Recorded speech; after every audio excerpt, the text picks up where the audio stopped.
नमस्कार, मी पंजाब डक. आज आहे 10 जुलै 2025 आणि मी माझा कंप्लीट 10 जूनचा धुळपेरणी केलेल्या कापसामध्ये 1 महिना झालेला आहे आणि 1 महिन्याला कापसाच्या या शेतातून महाराष्ट्रातल्या शेतकऱ्याला अंदाज नाही.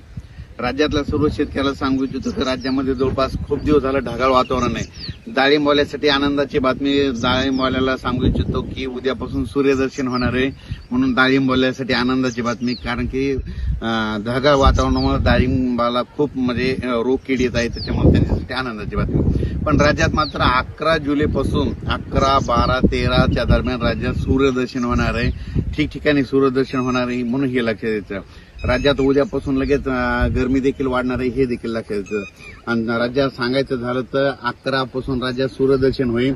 राज्यातला पाऊस देखील कमी होणार आहे, राज्यातला पाऊस विश्रांती घेणार आहे, म्हणून हे लक्षात द्यायचं. म्हणजे सांगायचं झालं तर सर्वदूर सध्या तरी पाऊस नाही, फक्त राज्यामध्ये मात्र पूर्व विदर्भातच पाऊस आहे आणि पूर्व विदर्भात ठिकठिकाणी पाऊस झाला, म्हणून हे सगळ्यांनी लक्षात द्यायचं.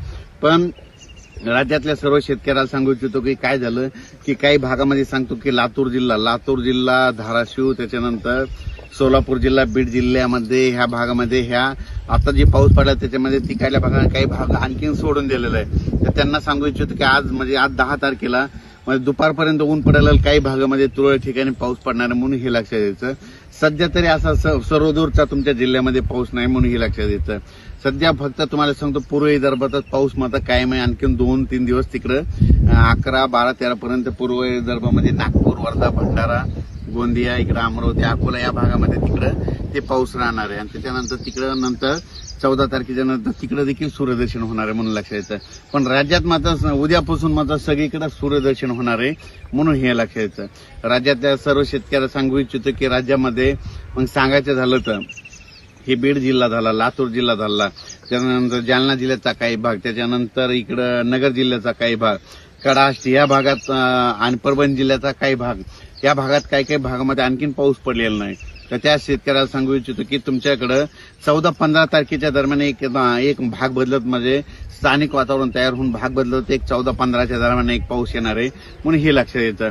पण राज्यात सर्वदूर नाही पडणार, हे फक्त 5-7 जिल्ह्यामध्ये समजा मराठवाड्यामध्ये ते पाऊस म्हणजे 14, 15, 16चा पाऊस एक असणार आहे, म्हणून हे लक्षात येतं.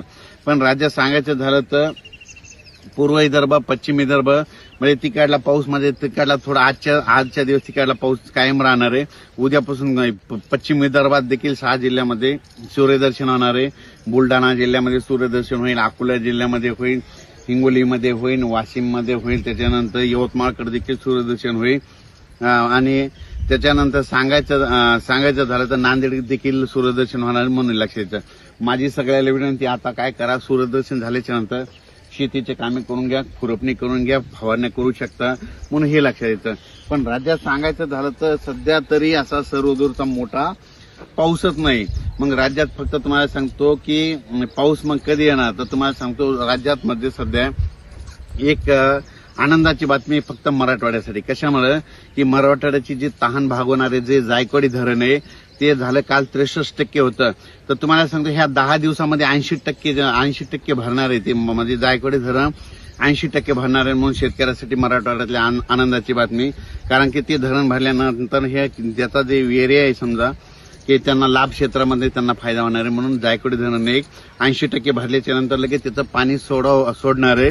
आणि त्याचं पाणी लगेच काय होतंय माजलगावच्या तळ्याकडे येत असतं आणि त्याच्यानंतर त्या नदीमध्ये सोडल्याच्या गोदावरी नदी सोडल्याच्या नंतर काय होतं ते सगळे बंधारे भरणार आहेत. म्हणून ही खास करून परभणी जिल्हा, नांदेड जिल्हा, जालना जिल्हा या शेतकऱ्यासाठी खूप नगर जिल्ह्यातल्या आनंदाची बातमी. कारण की जायकवाडी धरण भरणार आहे, म्हणून हे लक्षात येतं. त्याच्यानंतर सांगायचं झालं तर मग आता राज्यात पाऊस कधी येणार आहे, राज्यात फक्त 14 जुलै 15 जुलै 16च्या दरम्यान फक्त मराठवाड्यामध्ये बीड जिल्हा, तसेच जालना जिल्हा, लातूर जिल्हा, नांदेड जिल्हा, त्याच्यानंतर परभणी जिल्हा, इकडं संभाजीनगर, नगरचा काही भाग, ह्या भागामध्ये मात्र 14-15च्या दरम्यान विखुरलेल्या स्वरूपाचा भाग बदलत एक पाऊस येणार आहे, म्हणून हा अंदाज लक्षात द्यायचा.